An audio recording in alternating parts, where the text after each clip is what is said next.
Pro Group Management. Workers' comp that works for you.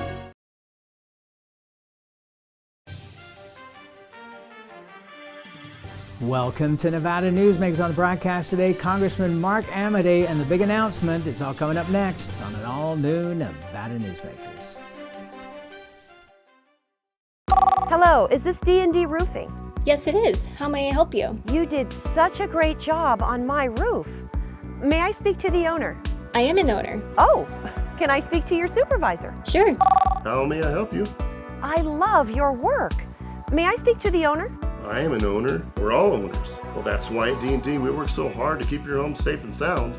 Oh, no wonder. D&D Roofing and Sheet Metal. Local, employee-owned, here for you. Retail's impact on Nevada's economy? Enormous. 8,600 businesses, large and small, employing 145,000 workers. And last fiscal year, retail paid tax on nearly $60 billion in sales. We're the Retail Association of Nevada. We support retail, we help it grow, and we mean business. RANNV.org. Pro Group Management offers workers' comp services to a growing number of industries. As businesses grow and change with the times, the need for a solid workers' comp program must be flexible and up to date. The evolving nature of regulations can make staying ahead of complex tasks challenging. But Pro Group Management simplifies the work so your industry can move forward and succeed. Pro Group Management. Workers' comp that works for you. Truck drivers are some of the hardest working people you'll meet, delivering over 70% of America's freight and 92% of Nevada's. When there's a natural disaster, they're delivering critical supplies to help those communities recover and rebuild. Every sector of the economy and our nation's military rely on truck drivers. So let's take a moment to say thank you. On the open road or city streets, our truck drivers are rolling to make our economy and our nation stronger. Trucking moves America forward. Nevada Newsmakers Studio is located at the headquarters of the Nevada Trucking Association. Motion and purpose are a truck's greatest virtue. This is Nevada Newsmakers with host Sam Shad, a no-holds-barred political forum. Now, from the Nevada Newsmakers broadcast headquarters, here is Sam Shad. And back on Nevada Newsmakers, we're always pleased to welcome back to the program Congressman Mark Amodei of CD2. So the news broke this morning in the 6 a.m. hour that you are going to stay in Congress, if you get reelected, of course. Right. You're not running for governor. Correct. So thank you so much for being here, and we'll see you on the next time around. Yeah. That's the big news of the day. We'll see you driving around town or something like that, Sam. All right, so why not in the end? You know, a couple things. Did I have a lot of interest? Yeah. Did I think I was in a good spot in terms of, you know, being a 6 times in a row performer in a strong Republican part of the state? Yeah. Do I think that the experience just in being in public service for 20 years puts you in a spot to be able to? Yeah, but the other side of all that, and by the way, do I think that we need a change in direction in Nevada? Yes. But the other side of that coin is, you know, that's pretty much a full-time undertaking. And so if you say I'm in, then it's like, well, you were given the responsibility to represent Nevada for 2 years in this term, you know, in the 117th Congress. That's not something that's like, well, that's okay, I can do both. It's like, it's hard to do both. I mean, let's be real. There are people that do it. But quite frankly, if you're going to keep trying to do maximum effort to fulfill the responsibility that the voters gave you, that's a big part of it. The other thing is if you say, well, I'm going to resign, then it's like you got a special election within a year of the general election. I mean, it's kind of a disruptive thing. And Lord knows, this primary's shaping up season for Republicans, quite frankly, to be, you know, elbows and whatever, which is maybe nothing new.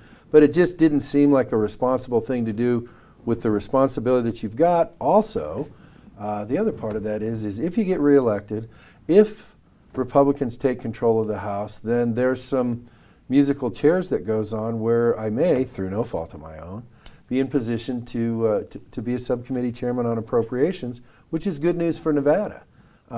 So when you weigh all that stuff, and I also got to tell you that the Republican primary right now is not looking like something that's going to be kind of a calm, yawning sort of thing. Now, March is still a long ways away, Sam. And so there's it's like, we'll see if the whole baseball team actually signs up.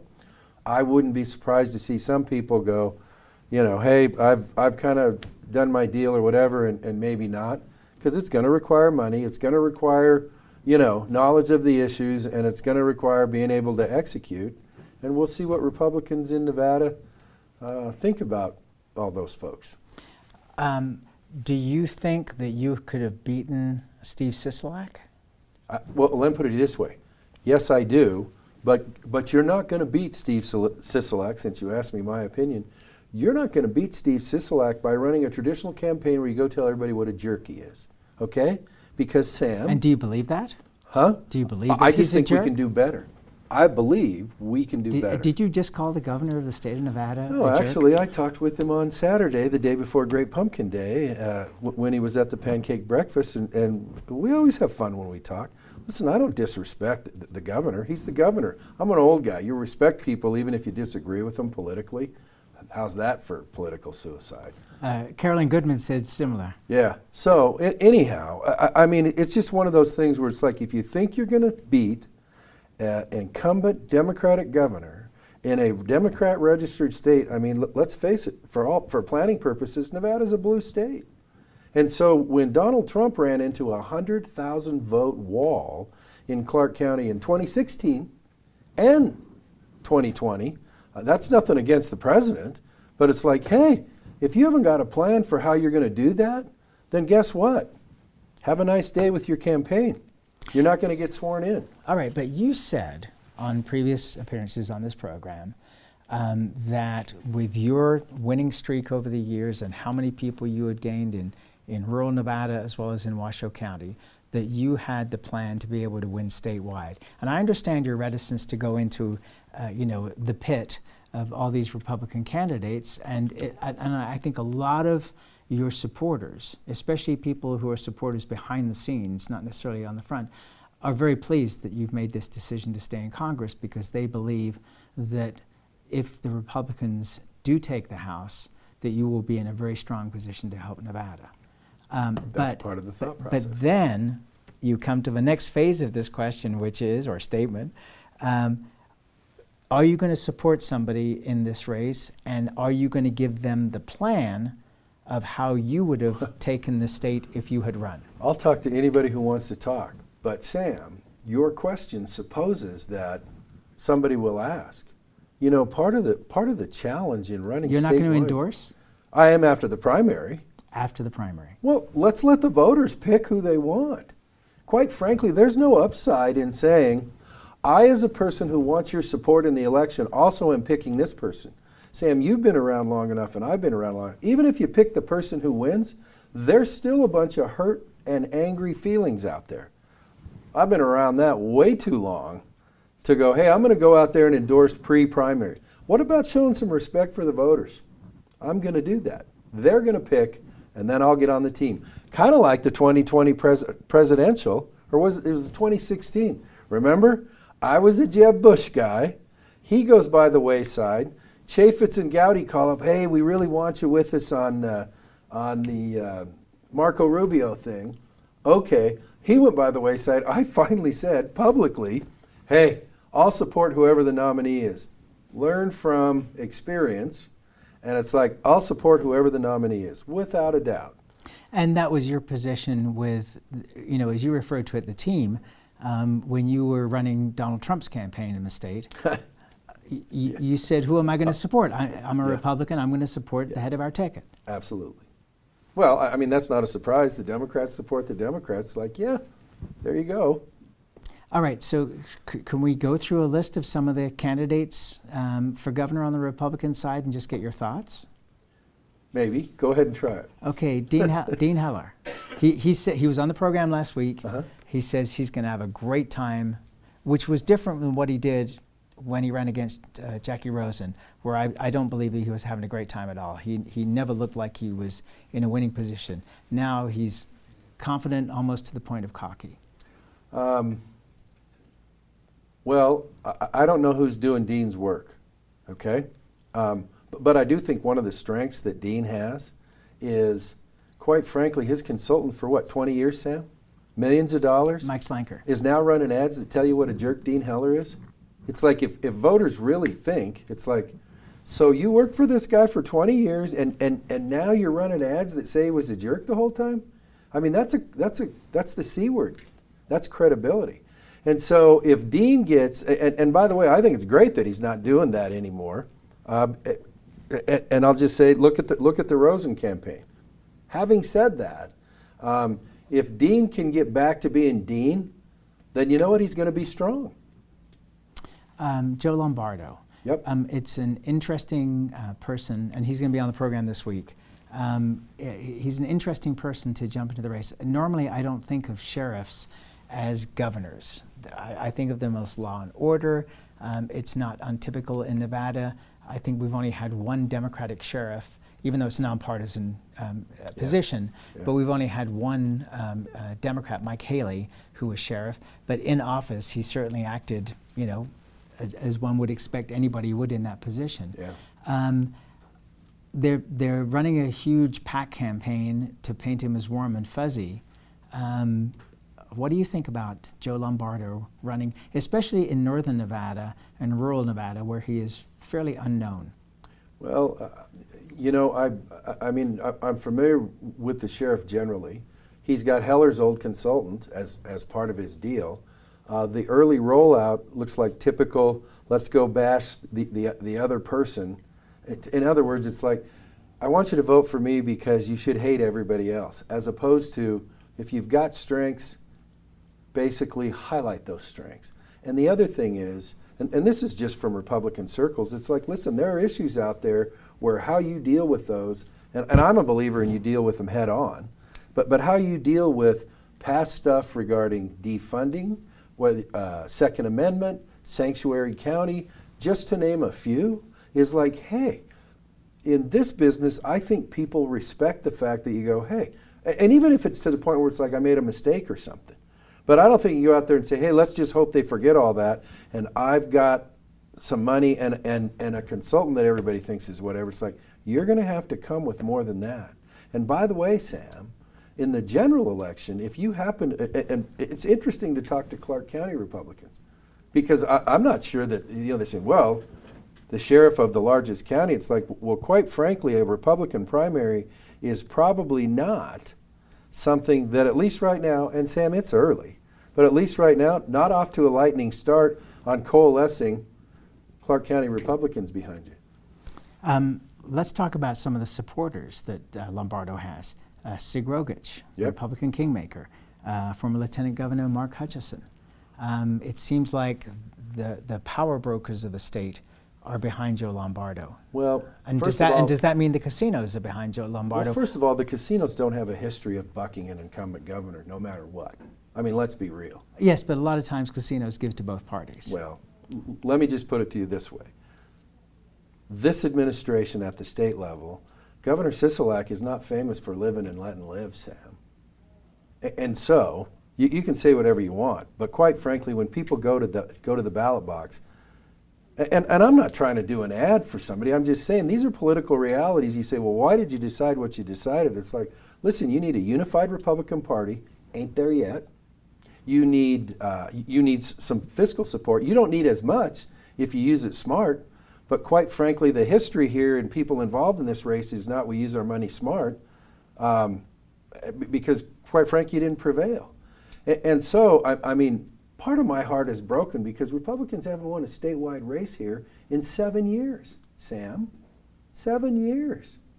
And that's during the Trump administration, when it was like, you know, the high water mark. And that doesn't mean we can't, but it's like you can't do the same thing. You know the definition of insanity. So you look at some of these folks, you say, well, kingmakers, it's like, well, that's great. How do they feel out at the precinct meeting in the Paradise Township in Clark County? What are the Republicans thinking in Boulder City? No disrespect to Sig or any of those other folks, but quite frankly, for us inside folks, it's like, oh, Sig's on board, good. You know, that's good, but it's like, guess what? Sig doesn't control a huge block of votes, right, any more than Sam does or Mark does. But it does give a patina of credibility. Well, I don't think it's a credibility thing. I'm not saying, this is not about credibility. This is, are you going to win? Going back to your comment about Steve Sisolak, so you think that if gaming were to support whoever is the opponent for Steve Sisolak, and Steve Sisolak is reelected, he would take his revenge on the gaming industry? First of all, I would be surprised to see gaming, with their history, go against a sitting incumbent Republican, a sitting incumbent governor. And the only time we can think about that was Jim Gibbons.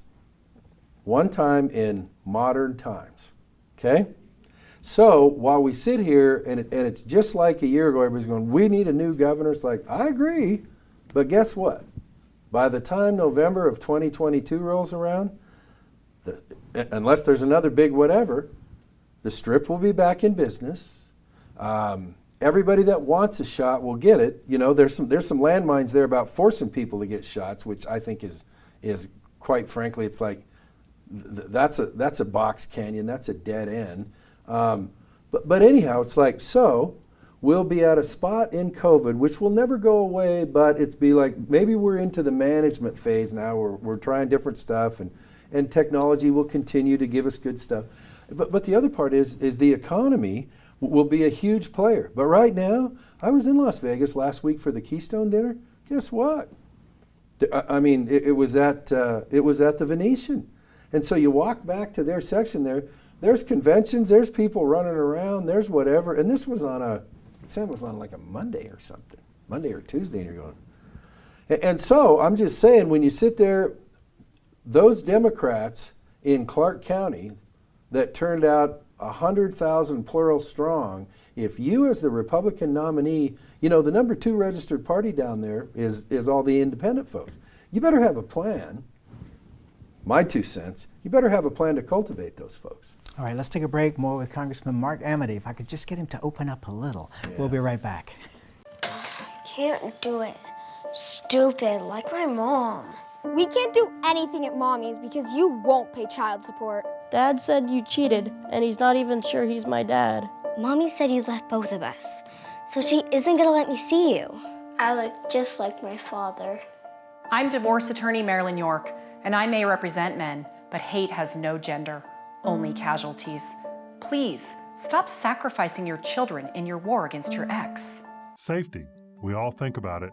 You think about it when he buckles in, when you check your mirrors and put away your phone. RTC thinks about safety too. In fact, we create it. Center turn lanes mean fewer blind spots. Bike lanes keep cyclists and you safe. Roundabouts reduce injury collisions, and all these crosswalks are designed to keep families like yours safe. Safety is your priority, and it's ours too. Every day, in everything we do. The signs and symptoms of cataracts can start out small with subtle changes in your vision. So don't wait. Be proactive and take your vision into your own hands. If you're experiencing the onset of cataracts or just have questions, contact your eye care professional or call Eye Care Associates of Nevada today.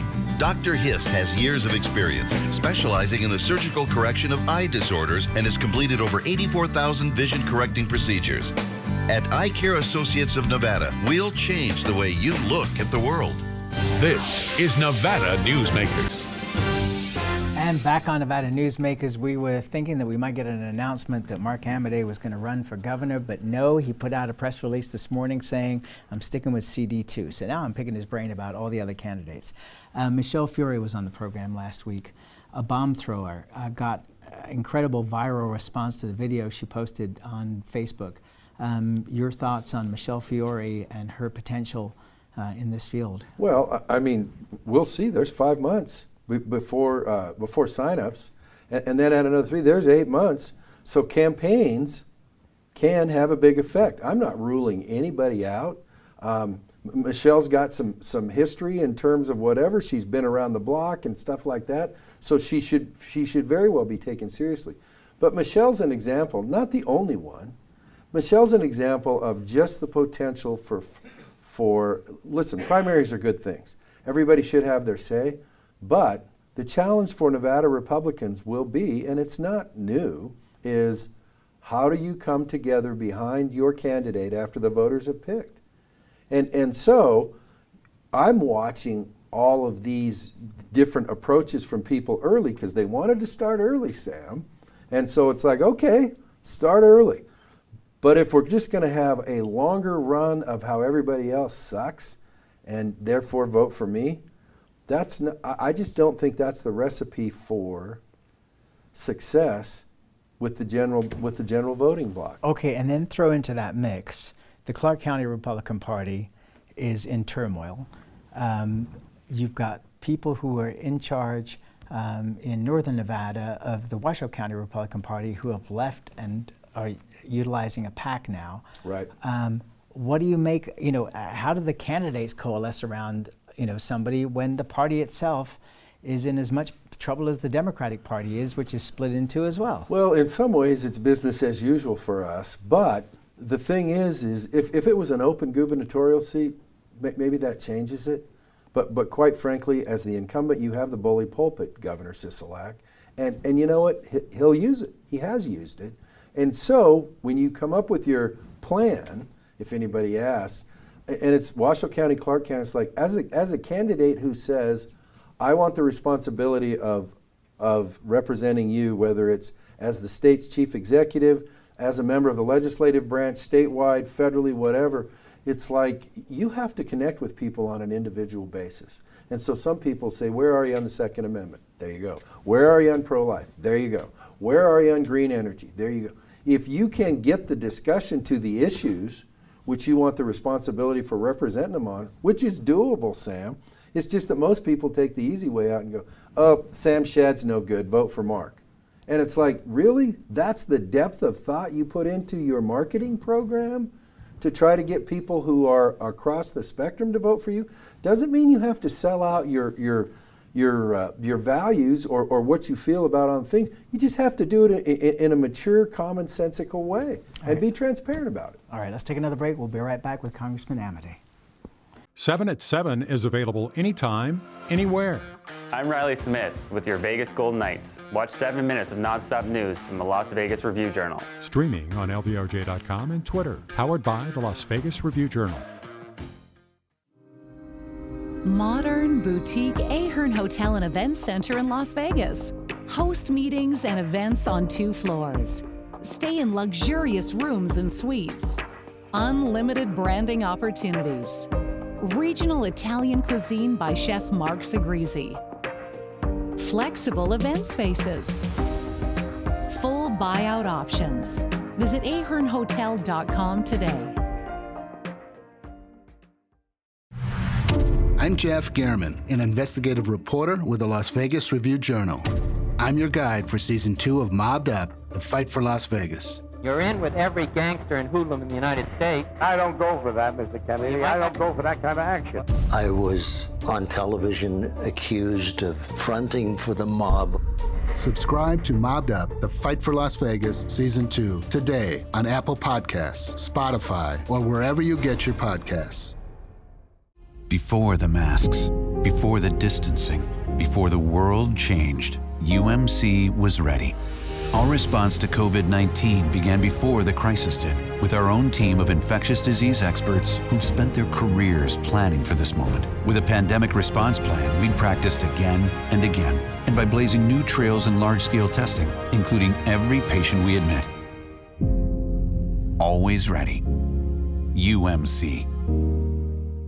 7 at 7 is available anytime, anywhere. I'm Riley Smith with your Vegas Golden Knights. Watch 7 minutes of nonstop news from the Las Vegas Review-Journal. Streaming on LVRJ.com and YouTube. Powered by the Las Vegas Review-Journal. This is Nevada Newsmakers. And back on Nevada Newsmakers, Congressman Mark Amodei of CD2 is here. If he gets reelected, he will continue to be our congressman because he is not going to run for governor, so I'm asking him about other candidates. Joey Gilbert, getting decent-sized crowds in Las Vegas, 1,800 people. He says he's worked down there before, so he's familiar. Is it a real political campaign, or is it a big advertisement for his real estate and attorney business? Well, that may be a byproduct of it, but I don't know. I mean, I haven't talked to him, but it looks like a real campaign to me. And quite frankly, he's hit a nerve with a lot of Republicans in a positive way, And so it's one of those things, somebody's like, yeah, whatever. It's like, I don't know. I don't know what his plan is, but quite frankly, there's people that are excited about him. We only have about 45 seconds left. John Lee. Yep. Been on the program a couple of times, been up here a couple of times to Northern Nevada, but doesn't seem to be gaining traction at this point.